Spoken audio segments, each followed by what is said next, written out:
नमस्कार। आज हम एक बड़े ही दिलचस्प और आजकल आम हो चुके एहसास पर बात करने वाले हैं। FOMO, fear of missing out. हाँ, फोमो। हमारे पास एक लेख है, फोमो, डिजिटल युग का अदृश्य डर। तो आज इसी के सहारे हम थोड़ा गहराई में उतरेंगे कि भाई ये फोमो आखिर है क्या भला। बिल्कुल। और ये लेख ना फोमो को सिर्फ एक आजकल का ट्रेंड नहीं मानता।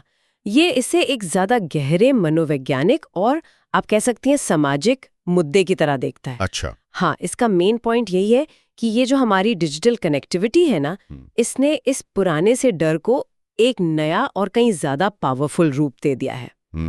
तो ये सिर्फ ऐसा नहीं कि अरे यार पार्टी में सो गई।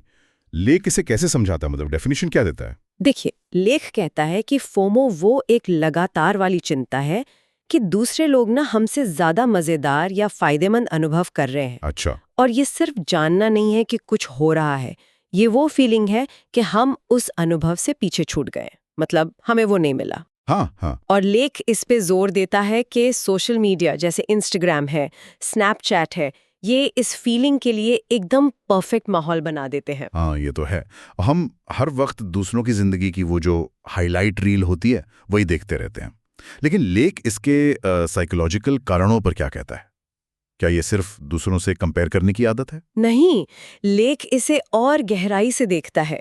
वो कहता है कि इसकी जड़ें तो हमारी सर्वाइवल इंस्टिंक्ट में है। Survival instinct? कैसे?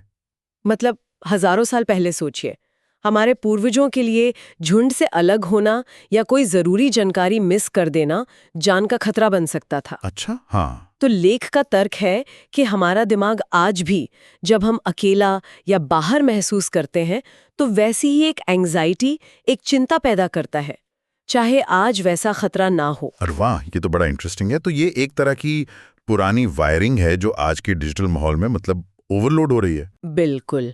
और लेख इसे आज की तुलना वाली संस्कृति से सीधे सीधे जोड़ता है। हाँ, वो तो है ही। पहले हम शायद सिर्फ आस पड़ोस वालों से तुलना करते थे, अब सोशल मीडिया ने दायरा बढ़ाकर पूरी दुनिया कर दिया है। सही बात है। तो हम अपनी नॉर्मल सी जिंदगी की तुलना दुनिया भर के लोगों के बेस्ट चुने हुए मोमेंट से करते हैं। लेख इसे असीमित तुलना कहता है, जिससे अपनी लाइफ अक्सर कम या बोरिंग लगने लगती है। और लेख में कमी की मानसिकता की भी बात थी। उसका फोमो से क्या लेने देना बताया गया है? हाँ, वो भी जरूरी पॉइंट है। लेख समझाता है कि फोमो हमें एक तरह की स्कार्सिटी माइंडसेट या कमी की सोच में धकेल देता है। कमी की सोच? मतलब हमें लगता है कि मौके लिमिटेड हैं और अगर हमने अभी ये मौका गवा दिया तो शायद दोबारा मिलेगा ही नहीं। ओह। और इसी वजह से, जैसा लेख बताता है, लोग अक्सर जल्दी में, आवेग में आकर शॉपिंग कर लेते हैं या हर सोशल गैदरिंग में पहुंचने की कोशिश करते हैं या इतने सारे वादे कर लेते हैं कि निभाना मुश्किल। डर यही कि कहीं कुछ सबसे अच्छा छूट ना जाए। तो ये सिर्फ मन की बेचैनी नहीं है, इसके असल दुनिया में भी असर है। लेख के हिसाब से फोमो की सबसे बड़ी कीमत क्या है, सबसे बड़ा नुकसान? लेख कहता है सबसे बड़ा नुकसान है अपने ही जीवन से ध्यान हट जाना।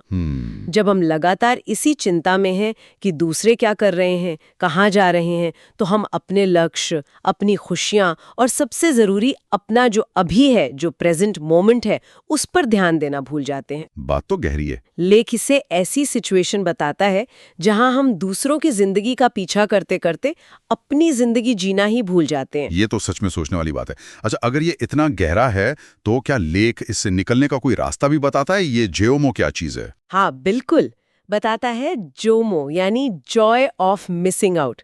लेख इसे एक बहुत पावरफुल तरीका मानता है। जॉय ऑफ मिसिंग आउट मतलब मिस करने में मजा? हाँ, एक तरह से ये सिर्फ सोशल मीडिया बंद करना नहीं है, ये जानबूझकर ये चुनना है कि भाई हमें हर चीज में शामिल होने की जरूरत नहीं है। लेख कहता है कि ये समझने में सुकून है कि कुछ चीजों को छोड़ देना ठीक है। ओके। और अकेले या कम लोगों के साथ बिताया गया वक्त भी उतना ही कीमती हो सकता है। यह फोमो के प्रेशर का एक एक्टिव विरोध है, आप कह सकती हैं। अच्छा, तो ये सोच बदलने जैसा है।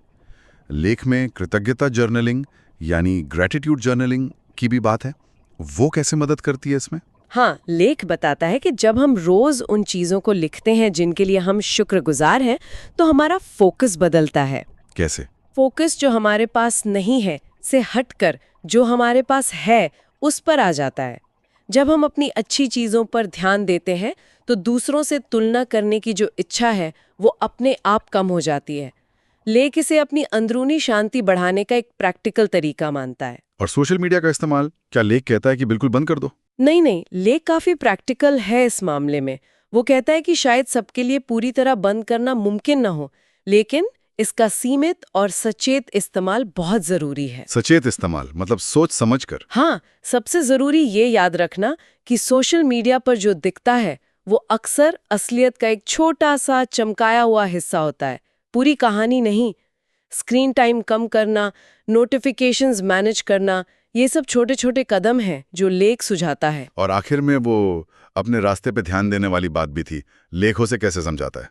ये लेख का एक तरह से निचोड़ है।